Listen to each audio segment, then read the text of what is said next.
ये वेदर का सबसे इम्पोर्टेंट पार्ट है temperature. Dear normally the maximum temperature of the day is in the afternoon. आप सब जानते हैं कि जो सबसे ज़्यादा टेम्परेचर होता है वो कब होता है? आफ्टरनून में होता है, दोपहर को होता है।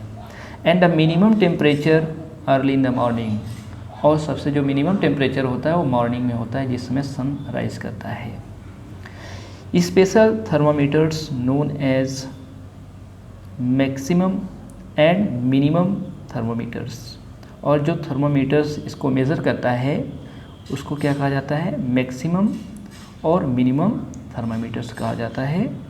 Are used to measure these temperatures, इनका यूज किया जाता है इन सब टेम्परेचर को मेज़र करने के लिए कि मॉर्निंग में कौन सा टेम्परेचर था और आफ्टरनून में क्या टेम्परेचर है और इवनिंग में क्या टेम्परेचर रहेगा। ठीक। Humidity and rainfall. Humidity is measured by an instrument, जो ह्यूमिडिटी है वो भी मेज़र किया जाता है एक इंस्ट्रूमेंट के द्वारा जिसको हाइग्रोमीटर कहा जाता है। क्या कहा जाता है? Hygrometer. And rainfall with the help of rain Gogh, और जो रेन फॉल होता है, बारिश होती है, उसको मेजर किया जाता है रेन गॉग के द्वारा। ठीक। विंड्स की बात करते हैं तो विंड्स ब्लो करता है, बहता है because of the uneven heating of the earth, क्योंकि जो हमारा अर्थ है इसका अनइवन हीटिंग है, मतलब कहीं पर अनइवन हीटिंग करता है, टकराता है किसी से या ऊपर नीचे होता है, तो उस समय हमारा विंड्स को क्या करता है? ब्लो करता है। और समुद्र में लहरें उठती हैं तो उससे हवा वहाँ से तेज़ी से आता है और वेदर चेंज करता है। ठीक। They affect weather to a great extent, और ये वेदर को क्या करते हैं? अफेक्ट करते हैं। अगर हम इंडिया की बात कर लें तो during the south west monsoon period, जब साउथ वेस्ट मानसून पीरियड चलता है उस समय humidity laden winds blow from the Indian ocean, तो उस समय जो ह्यूमिडिटी होता है वो wind blow from the Indian ocean, वो भारतीय ओशियन से होकर के and bay of Bengal to land, वह बंगाल की खाड़ी में क्या करता है? वहाँ पर पहुँचता है, टू लैंड, वहाँ पर पहुँच जाता है। ठीक। And bring rain to most part of the India, और फिर उसके बाद भारत के ज़्यादातर पार्ट में क्या होता है? रेन होता है। ड्यूरिंग विंटर्स, और विंटर के समय में winds blow from the mountains of the north India, और जब विंटर होता है तो उस समय जो विंड है वो mountain of the north India to the northern plains की तरफ क्या करता है? ब्लो करता है, making the plains very cold, और जो वहाँ के समतल होता है उसको क्या करता है? कोल्ड कर देता है। ड्यूरिंग समर, और समर सीजन में क्या होता है? इफ़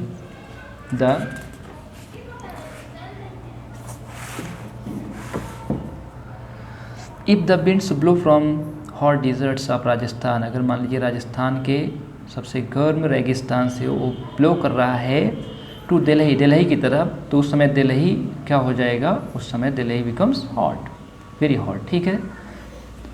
तो दिल्ली का वेदर हमारे उत्तर प्रदेश को भी क्या करता है बेटा? प्रभावित करता है ना। तो ये हाइग्रोमीटर और ये रेन गॉज, तो हाइग्रोमीटर और रेन गॉज ये दो इंस्ट्रूमेंट है जिनको मेज़र करने के लिए यूज किया जाता है। एन एक्स्ट्रा बाइट में देखिए क्या दिया है? In India during the south west monsoon period, जब भारत में साउथ वेस्ट मानसून पीरियड चलता है और humidity laden winds blow from the Indian ocean and bay of Bengal to land and bring rain to most part of the India, उस समय हमारे बे of Bengal के land पर जो है क्या होता है? विंड ब्लो करता है और बहुत सारे मोस्ट ऑफ इंडिया के पार्ट में क्या होता है? रेन होता है। ठीक। अब देख रहे हैं क्लाइमेट दिया है। क्लाइमेट में क्या दिया है इसमें? The average weather pattern that prevails over a long period of time at a place is called climate of that place. Climate जो होता है एक एवरेज वेदर पैटर्न को प्रिवेल करता है, ओपन करता है, जिसमें एक काफ़ी समय तक वहाँ का जो क्लाइमेट है वो वैसा ही रहता है, और उसी को क्या कहा जाता है? Climate of that place. उस प्लेस का वो क्लाइमेट कहलाता है जहाँ पर 3 महीने गर्मी, 3 महीने ठंडी, ऐसे ऐसे होकर होता है। ठीक है। मतलब काफ़ी समय तक ये क्लाइमेट बना रहता है। Rajasthan is said to have a hot climate. Rajasthan को जैसे कहा जाता है कि वहाँ का क्लाइमेट कैसा है, हॉट है। Because its weather has been extremely hot for many years, क्योंकि इसका वेदर वहाँ पर काफ़ी समय तक या काफ़ी सालों से क्या है, हॉट है। ऑन द अदर हैंड, लेकिन वहीं दूसरी तरफ अगर हम देखा जाए तो a hill station like Shimla is said to have a cold climate. जैसे हमारा एक हिल स्टेशन है शिमला, जहाँ का क्लाइमेट कैसा होता है, कोल्ड होता है। क्यों? It experiences very cold condition for most of the year, क्योंकि यहाँ काफ़ी सालों तक क्या रहती है, ठंड पड़ती है। ठीक, तो क्लाइमेट का मतलब है जो काफ़ी सालों तक वहाँ का कंडीशन उसी तरह बना रहेगा। कोल्ड है तो कोल्ड ही रहेगा, और समर है तो समर ही रहेगा, और विंटर है तो विंटर ही रहेगा। क्लाइमेट चार्ट क्या है ये? The annual record of the long term average temperature and rainfall at a particular place is called climate chart. जो एनुअल रिकॉर्ड होता है, लॉन्ग टर्म एवरेज होता है टेम्परेचर का और रेनफॉल का किसी पार्टिकुलर प्लेस का, कि यहाँ इतने दिन ठंडी पड़ी है, गर्मी पड़ी है, यहाँ टेम्परेचर इतने सालों तक इतना रहा है। ठीक है, तो उस जिस चार्ट पर उसको रिप्रेजेंट किया जाता है उसको क्या कहा जाता है, climate chart.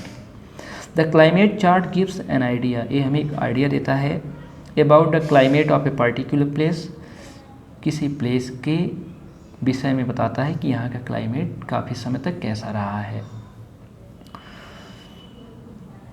During a specific period of the year, पूरे साल में वहाँ का टेम्परेचर कैसा है उसको मेजर करता है। Study the climate table showing temperature and rainfall of the different places given below. जैसे मान लीजिए ये है चेन्नई का, तमिलनाडु जिस, अब यहाँ पर आप देखेंगे मंथ क्या है, जनवरी, फरवरी, मार्च, अप्रैल, मई, जून, जुलाई, अगस्त, सितंबर, अक्टूबर, नवंबर, दिसंबर, तो सब मिलाकर के इसमें 12 मंथ दिया है, पूरे ईयर का रिकॉर्ड है चेन्नई का। अब जनवरी में क्या था, मैक्सिमम टेम्परेचर कितना था, 30.6, और मिनिमम टेम्परेचर कितना था, 20.9, और मीन टोटल रेनफॉल कितना हुआ था, 0। फरवरी में क्या हुआ था बेटा, 31.4 मैक्सिमम टेम्परेचर था, और मिनिमम कितना था, 21.9, और मीन टोटल रेनफॉल कितना था, 2। मार्च में कितना था, मैक्सिमम टेम्परेचर था 33.5 और मिनिमम टेम्परेचर था 23.3, और मीन टोटल रेनफॉल कितना था, 3.2। अप्रैल में कितना था, मैक्सिमम 36.1 और मिनिमम 26.6, और मीन टोटल रेनफॉल कितना था, 0। और मई में कितना था बेटा, 38.3 और मिनिमम कितना था, 27.8, और मीन टोटल कितना निकला, 5.4। जून में कितना था, मैक्सिमम टेम्परेचर 37.1 और मिनिमम कितना था, 27.1, और मीन टोटल रेनफॉल कितना था, 16.4। तो इस तरह ये पूरा चार्ट दिया है ईयर का। अब देखिए श्रीनगर, इसमें जम्मू और कश्मीर को शामिल किया गया है, इसमें भी वही रिकॉर्ड बताया है कि कितना टेम्परेचर कहाँ का था। जैसे जनवरी में देखिए मैक्सिमम टेम्परेचर कितना था, 4.7, और मिनिमम टेम्परेचर कितना था, -2.3, और मीन टोटल रेनफॉल कितना था, 5.7। तो इसी तरह टोटल निकाला जाता है। जो हमारा चार्ट होता है क्लाइमेट चार्ट, इसमें बताया गया है कि पूरे ईयर तक का उस पर्टिकुलर प्लेस का कितना टेम्परेचर था, और मिनिमम टेम्परेचर कितना था, और टोटल रेनफॉल कितना हुआ है। ठीक, अब आगे देखते हैं हम सब, इसको समझ गए होंगे आप सब। तो आई होप आप सब समझ रहे होंगे, कोई दिक्कत नहीं है, आप सबको हम पढ़ा रहे हैं ना, कोई दिक्कत नहीं है। If we compare the climate of Chennai and Srinagar, अगर हम चेन्नई और श्रीनगर के क्लाइमेट को क्या करें, कंपेयर करें, तो we see that Srinagar is cold, Srinagar cold है, and wet during winter, winter के समय में वो क्या है, कोल्ड था और वेट भी था। While it is moderate and wet during summer, और समर के समय में कुछ है मॉडरेट था, मतलब कुछ गर्मी भी थी, कुछ ठंडी भी थी। लेकिन चेन्नई में देखेंगे तो टेम्परेचर इज हाई, टेम्परेचर वहाँ पर लगातार ज़्यादा था। And there is heavy rainfall during the most part of the year, और इसी तरह वहाँ पर ज़्यादातर most of the part of the Chennai क्या हुआ था, रेन हुआ था ज़्यादा।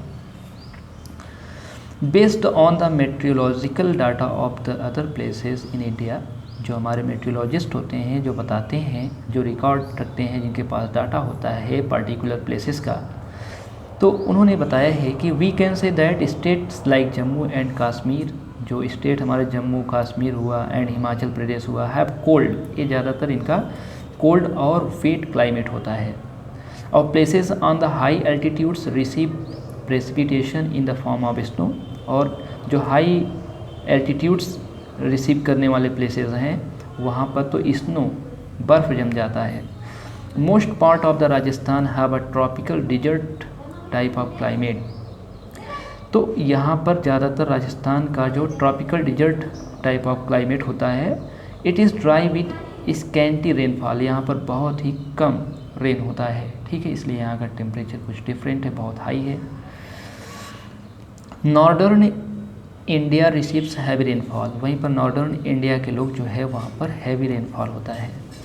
बात करते हैं आगे, factor affectings climate of a place, ऐसे कौन से फैक्टर है जो एक क्लाइमेट को अफेक्ट करते हैं ना। There are a number of factors that affect the climate of a particular place in the world, कह रहे हैं कि बहुत सारा जो फैक्टर है या अफेक्ट्स है जो क्लाइमेट को पूरे वर्ल्ड के अलग अलग प्लेसेस पर क्या करता है, अफेक्ट करता है। These factors do not work in isolation, ये फैक्टर कोई एक रूप में काम नहीं करता है। They combine in different ways to give rise to a particular type of climate to a place, बल्कि इनका तब होता है जब कई चीज़ें मिल करके कंबाइन होकर के पार्टिकुलर उस प्लेस का क्लाइमेट क्या करते हैं, चेंज करते हैं। The climate of a place depends on many factors, बहुत सारे फैक्टर्स पर डिपेंड करता है, such as distance from the equator, जो लैटिट्यूड है या इक्वेटर से उनका डिस्टेंस क्या है, हाइट एबो सी लेवल, जो हमारा सी समुद्र है उससे उनका लेवल क्या है, डाउन है कि अप है, distance from the sea and mountains and so on, और इस तरह जो माउंटेन्स है और सी है उनमें क्या डिफरेंस है, कितने डिस्टेंस है, तो ये सारी चीज़ें मैटर करता है। Distance from the equator, latitude की